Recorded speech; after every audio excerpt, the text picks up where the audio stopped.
it's me, MC of Healthy by George. Come back every Sunday and Thursday where I'm trying to share things about how we can understand our health, our wellness, and make it something easier to do as we get older, that we are embracing a healthy lifestyle that helps increase our longevity. So every Sunday, I always talk about my GLP-1 drug update. I'm on the drug Mounjaro. At the end of this month of August, I will have been on the drug for 1 year. Now, I've intentionally gone extraordinarily slow in comparison to how people have used this drug in the research studies. I have stayed on the same dose as I continue to lose weight before changing to the next dose. And that's not what they did in the studies. In the research studies, they push the individuals to lose weight more rapidly. And I think for me, knowing that there is a good bit of mental health around my whole weight loss, because it's been a challenge being someone who was overweight as a child and then continued to be overweight and struggle with it into my later years. And now I'm at a weight that I haven't been at since maybe college. And it's because, which at my heart, I've always known that there is some kind of complex element of my hormones, my PCOS, maybe some of my genetic factors that have contributed to me not being capable of losing weight despite exercise, despite calorie deficits. And I always feel, judged by so many people who look at me when they are thinking, yeah, right, you haven't had a calorie deficit. And the truth is, yes, I have. I've had calorie deficits. And the truth, I can lose a certain amount of weight and then it's stuck. I can't get past a certain weight.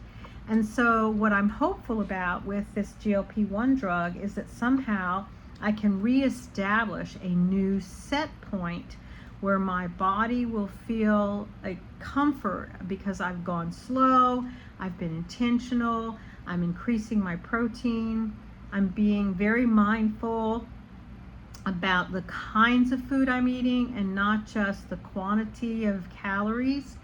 And that takes a lot of attention and work, and sometimes from a mental health perspective, it is tiring. It is tiring. And being on this GLP-1 drug has given me the benefit of not having to be just so stringent like I've had to be in the past.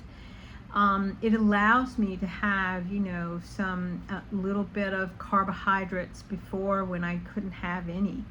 And, not being able to have some carbohydrates has been really frustrating in the past. And there's a sense of, some kind of mental components about it for me because I've had such a challenge with weight all my life.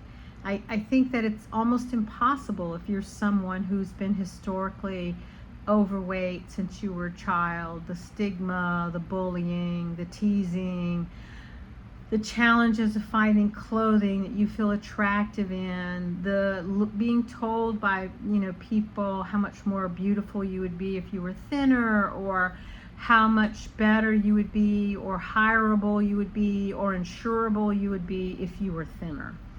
And I think that's why there is this movement about body acceptance wherever we are, because really the truth is, I think we would have a much more positive outcome if there weren't such glamorization of being extraordinarily thin, like size 0s and 2s and 4s. Which, I'm happy for people who are size 0s and 2s and 4s. Some of my sisters are that size. But, for someone who's just not built that way and who has historically not been able to achieve smaller sizes. I think the smallest size I ever was a size 14 maybe. And I think that was at 10 years old. I think I was a size 14 at 10. And that's when I was taken to the doctor because everyone felt like it was so strange that I was so big. And it's not like I was eating anything different than my brothers and sisters who were not so big. So truthfully, it has been a complicated problem all my life. And what was wonderful is to see that, they've looked at the safety as far as retina, involvement with the GLP-1 drugs, psychiatric issues of mental health and depression and anxiety and the GLP-1 drugs. And we still see that they are very relatively safe. Where there are risks are when you are getting the drug from a compound pharmacy. The FDA released a warning letter on July 26 talking about how there's been some miscalculations in dosing if you're given a vial of the drug versus given the pre-filled syringes. And even one of the physicians who takes the drug for his own benefit, he miscalculated how much drug to give himself. And so when you do that, I think these people were giving themselves 5, 10, 20 times the normal dose. They ended up with severe vomiting, diarrhea, nausea, and those side effects are not pleasant. They're very, very serious if they can't be stopped. And definitely that's why the FDA put out this warning about the usage of vials. When you receive a vial of the drug, where you yourself are drawing up the amount of drug into a syringe, is a greater risk of giving yourself the wrong amount of medicine. So, and even the physician made a similar error. It's not easy to determine how much drug, and therefore you really need to understand how much drug to give yourself when you receive a multi-use vial from a compound pharmacy. Otherwise, the drug is relatively safe, and they have done some further investigation into this issue over how long should you stop the GLP-1 drugs before you have a surgical procedure. They don't know for certain. I know when I had to have a procedure where anesthesia was used, I stopped the drug 2 weeks prior to the procedure. I think where it becomes a concern is if someone is taking these drugs and there's an urgent surgery that's needed, what needs to be done. I think that's where it becomes a little more tricky. How much risk is there in putting someone to sleep when they've come in urgently to have some kind of surgical procedure? That's still an unanswered question. I think they're continuing to look at this issue, and if you have to have a surgical procedure that's planned, definitely talk to your doctor and get a sense of how long you should stop your medicine before having that procedure.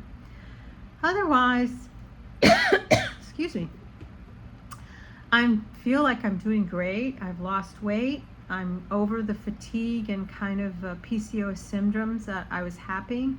I think Sunday night I get tired.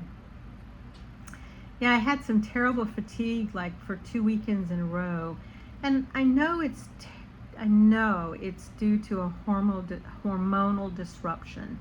Whenever I lose weight very, very quickly, I feel like my hormones are just out of whack. And so I'm happy to say I'm going to check in with my endocrinologist at the end of this month. I'm going to check in with a gynecologist specialist to help me with my menopausal symptoms, and continue to add knowledge to my book of understanding for my own well-being and health. So how are you using the GLP-1 drugs? How are you managing your diet, your mental health, your lifestyle challenges? For me, I'm having to put in place a 75 or 90-day challenge for myself where I do a minimum of 20 minutes of exercise every single day, above and beyond my current walking. They had an article that came out about how sitting is equal to death, and it's true. When you sit and do work all day long, it is a death sentence. You get stiff, you're not moving, you're sedentary, and I really have to become more intentionally about moving more frequently throughout the day. So how are you living intentionally? How are you doing things to help yourself as you get older, to make yourself more functional and to have a sense of longevity for yourself? Share with me in the comments, and look for me every Sunday and Thursday here at YouTube at Healthy by George. Bye-bye.